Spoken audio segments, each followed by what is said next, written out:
Hi there, Andre here from Peak Motorcycles. I'm here at EICMA 2024 and I'm here at the Beta stand. Let's call the whole thing off. I did a video from their stand last year, and I'll be honest, I don't know a great deal about their trials and enduro bikes. I can show them to you and I can talk through what they have here. But I think the thing that really did seem to interest people was looking at the Alp bikes. They're sort of very simple but very sturdy trail bikes, sort of lightweight adventure bikes even.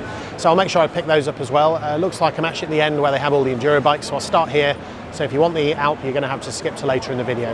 All right, here we go. Right then, I'm going to walk down the outside, walk down the reds and back up the blues. So first of all, here we have the four-stroke X Pro RR. Yeah, I'm going to say they're beautifully finished, nice looking bikes, 350 four-stroke. Simple dash, but then they all have that. We also have the two-stroke X Pro 300, the two-stroke X Pro 200, and to come back up we have the two-stroke Race 125, which is quite a cool little thing. We also have the 250 two-stroke. We have a 390 four-stroke, which is a slightly unusual displacement, outside of KTM's at least. And then we have a 480 four-stroke. Right, and now we're getting into the trail bikes. So what we have here is 300 two-stroke XTrainer, cross trainer, XTrainer I think. You know, I know a few people that have these, use them for trail riding, even back home in the Peak District.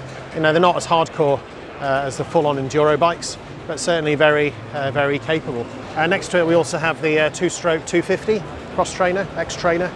I'm going to go with XTrainer. And yeah, really nicely finished, you know, super slim frame and engine, liquid cooled of course, super simple dash up there. But yeah, no, I just really like how they look. I believe they're pretty good to ride. I know at least a couple of people who have upgraded to these from a CRF 300, which they found was just a bit too heavy for the riding they were doing. Coming down here on the leisure side, I think we've got a small 50cc Supermoto, available in grey. We have one other 50cc, which is in the white and the red, more traditional Beta livery. We also have an upgraded track version of that 50cc bike. Again, it looks still pretty small. It's actually called a track, has upside down suspension. A few other, I think probably has a race exhaust on it as well. Yeah, there we go, looks very shiny.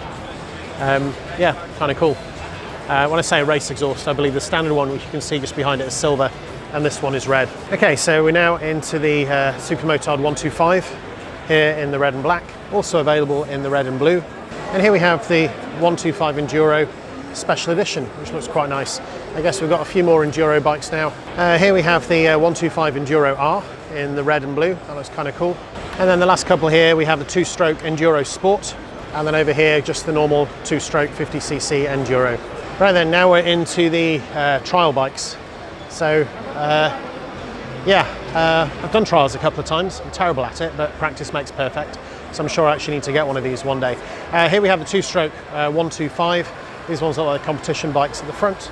The two-stroke 300. Down the back we have another one, and this Beta here, the two-stroke 300 SS, has got the seat fitted. A two-stroke 80cc Senior, and beside that we have an even smaller 80cc Junior. Right, so here we have the proper competition bikes. This is the two-stroke 300 Evo Factory Edition, in that rather bright red and blue, and beside that we have the four-stroke Evo Factory. The last few on this side is we have these electric bikes, 3 trials and one little, I don't know what you call that, mini moto essentially, mini cross electric bike. Yeah, they almost look like models, with that tiny little chain running up and over that really quite small motor.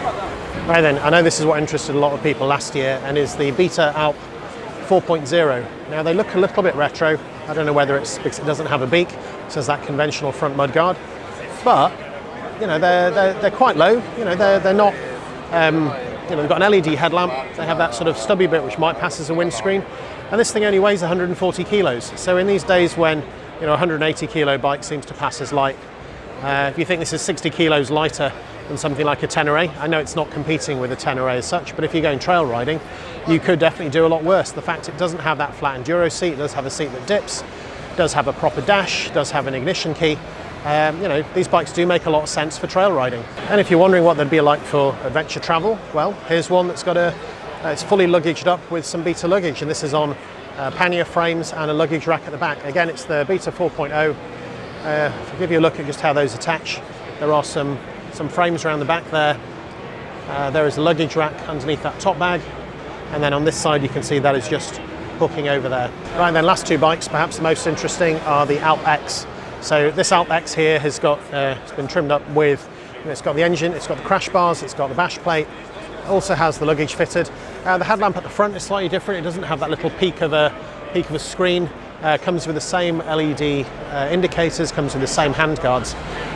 But yeah, it's available in this grey, and yes, very, very capable to have the luggage added. Yeah, no, that looks really good. And finally, here we have the Alp X without the luggage on in the black and silver. You know, I do think they look kind of cool, and especially if you don't want to have a full height enduro bike, but you don't want the weight of a modern adventure bike. I think these Alp X's make a lot of sense. You know, they're very robust trail bikes. You know, they're very easy to ride, they're very easy to manage, and anyone that's had to pick up a bike or tried to pick up a bike they couldn't because it fell awkwardly will probably really appreciate something like this.